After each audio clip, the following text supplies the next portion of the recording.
But Alan, people say that it is very, very difficult to sort of match the corporate culture of a government sector and the foreign or private sector, especially in Vietnam. What's the experience working with other European countries or other countries that's been using PPP framework? I think you always have different mind between civil servants and businessmen. It exists in all countries. You know?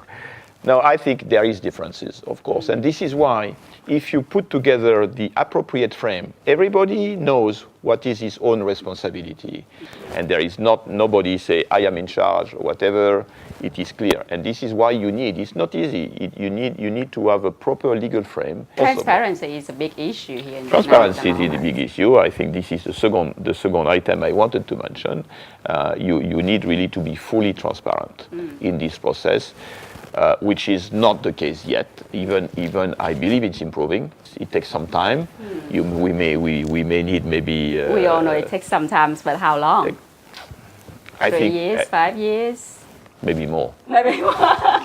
If really you have a very well centralized body which is running this project the right way, I think it's feasible probably within, let's say, 3 years. So the EU business community is very interested in infrastructure. We're interested because we have the knowledge, we have the experience. We have been doing that for 30 years. What exactly are they interested in? Energy, transportation? Yeah, you just name it. Water, energy, transportation, university.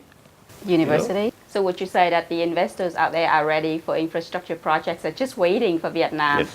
To put together the legal framework. Yeah. I understand that the EU business community is also a very big community in terms of importing commodities from Vietnam. Yeah. What sort of figures are we talking about here?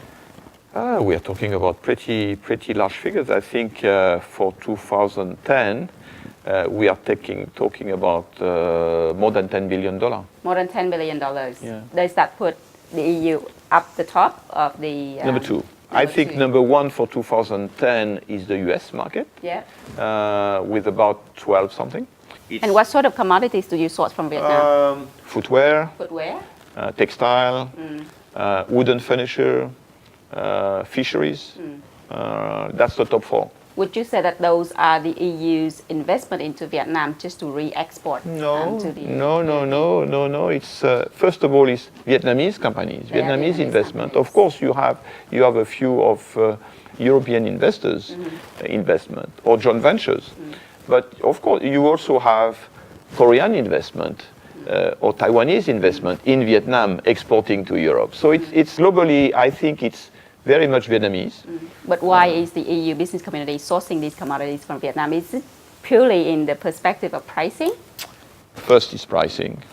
It's mostly because they are cheap, no doubt about it, but also because of the ability of the Vietnamese workers. Is that like the handmade sort of labor? For example, ladies' underwear. I'm told that Vietnam is a champion in ladies' underwear because the Vietnamese very detailed workers people are able to put various pieces together very efficiently and to do it well. And this is a business where I'm told that Vietnam do much better than China, for example. Okay. So I believe the skill, the labor is important. But there is a shortage of skilled labor in Vietnam at the moment, isn't there? And that's a big issue for you have to train them. Yeah. Then the difficulty is to keep them. Yeah. So it's an issue, yes. But, so that's one of the challenges that the EU would see in Vietnam. What are the other challenges do you see in terms of sourcing in Vietnam? Consistency in quality. Right. I am told by our members that Vietnamese companies are able really to produce very good samples, very good first shipment. But when it comes to the real thing, second shipment is fully wrong. So I think consistency in quality is very important. But then you have quality standards imposed on these shipments. Yes, and then that create issues, disputes, conflict, and all these type of things. The other challenges is, and I think this is where Vietnam has to improve a lot, is to be able to go for higher value items. We are facing at the moment at the moment is that Vietnam is not able to do much more of added value, local added value. You have to import the fabrics, you have to import the accessories, you have to import quite a lot of things from other countries. That's increased cost.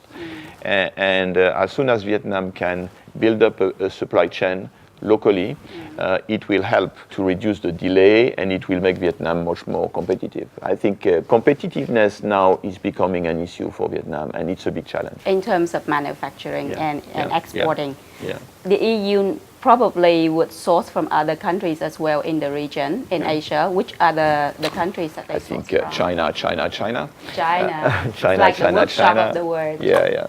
Apart from China, anywhere else? Yeah, Indonesia? I think Indonesia, Thailand, India, of course. But Vietnam is ranking pretty high. Yeah. Yeah. What about, you talked about value add that was expected, that is expected by the EU business community in sourcing countries. Would China and Indonesia do a lot better than Vietnam in terms of that? Yes. Yes. China, is of doing course. a lot better. China has improved a lot, but China is becoming expensive. Yeah. So that's where I believe Vietnam should play a pretty good role, because Vietnam can really add more value and remain still more competitive. I read a report by AmCham about manufacturing companies sort of moving their factories from China to Vietnam. Do you see that as well in the EU? Yeah. It's true that we see. I have met a lot of people telling me that they are doing that. I'm not sure it has been fully implemented yet, but for sure, this is a trend. Vietnam has a golden opportunity that now business is shifting from China, the big China, to here. And if you are able really to do what China has done, to increase your competitiveness, to improve your supply chain and your local added value. This is the window of opportunity for Vietnam, and Vietnam has to grab it. And this is a time. This is a time. This is a time. So you have the window is there, the window is big, and this is a time. If you have to do it, let's say, within the coming 2, 3, 4 years. If you don't, it will be a missed opportunity. Let's talk about one of the very interesting topic, which is investment licensing. I believe that there has been a lot of challenges for investors in Vietnam in terms of getting licensing in Vietnam. So what is your personal point of view about the whole thing? Again, you are competing with other countries, and time is money. Yeah. So if you have long delay for getting a license, either you go elsewhere, or you lose money, or you invest less. What we have been recommending to the government for quite some time is really to set up a real one-stop shop for investors to deal with one body. But at the moment, there is really a lot of time wasted and money. That's because of the overlapping functions of different departments? Or inconsistency of the requirement. And interpretation of the law. Interpretation of the law. It's a lot of factors. Would you say that Vietnam has lost a lot of opportunities because of this? Yeah. In terms of growth, it can be big money. Because if you reduce the time of getting a license from, let's say, 3 months to 1 month, or 6 months to 3 months, or 1 year, to depending on the size of the project and everything. We try to estimate how much growth, but it could be as big as 1 to 2% of growth who may disappear because of this. And I know a few companies who have come to Vietnam trying to get a license, and because they were not able to get it and the delay, then they decided not to. And I know also a few companies which are telling us, we like this country, but we wait for things to improve because we don't have enough resources to really go through this very difficult exercise. What about investment incentives in Vietnam? Yes. What do you think about it? I think Vietnam has to improve that, because I think for the time being, the incentives are made more on very subjective reason. Are you saying that there's no sort of framework or law saying that you will get certain investment incentives for certain industries? Let's say you are getting incentive if you go to certain area, but it makes sense if you want to attract investment, let's say in central Vietnam. rather than to have all investment going to, let's say, the Ho Chi Minh City hub or Dong Nai or Bin Dung. It makes sense to attract some investment. So this is good. This type of incentive, of course, the incentive has to be made in such a way that they should bring the investment you want. So you need to make incentive if you need to bring people to Central Vietnam, no doubt about it. So I think Vietnam has to structure better the incentive. Vietnam has to look very much on what is done in other countries and maybe to decide what are the industries, the sectors they really want to promote in the future and to work very hard to make sure that Vietnam is becoming the most attractive place, thanks to not thanks to the market, but also thanks to the incentive. So in comparison to other emerging markets in Asia, let's say Indonesia, would you say that their investment incentives scheme is a lot better than Vietnam at the moment? I am told that other countries in ASEAN are making more efforts. Thailand, for sure, are really more efficient in providing this incentive. I really do encourage the government to create more incentive on a very selective basis to make sure that they will be able to attract the quality of the investment which they need to attract to this country. And I think this is achievable. Just one last question before we end the show. If there is a new EU business investor interested in Vietnam, what would you say to that person or that investor? You are right to come to Vietnam. I very sincerely believe this is the right thing to do.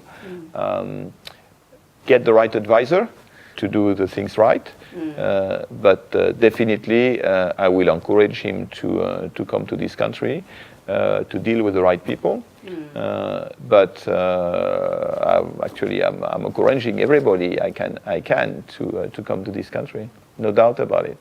That's very optimistic of you, and I think that the situation in Vietnam should be very optimistic in a few more years.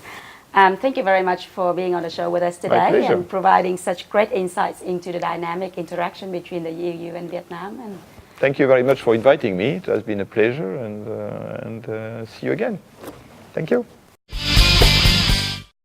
If Vietnam remains an attractive destination for the EU, so will it remain attractive to other regional investment communities. However, as pointed out by our guest speaker today, there are certainly quite a few challenges on the road ahead, which requires strategic approach to Vietnam's economic policies and structure.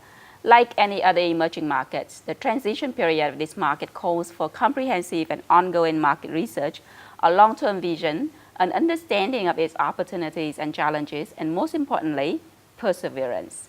Thank you so much for being here with us today. If you have any questions regarding this show, please email the questions to phi@insightvietnam.com.vn. For past episodes and show updates, please visit us on WordPress, Facebook, YouTube, and Twitter. My name is Phi Nguyen, and I'm your host on Insight Vietnam. Bye for now, and I hope to welcome you back in 2 weeks.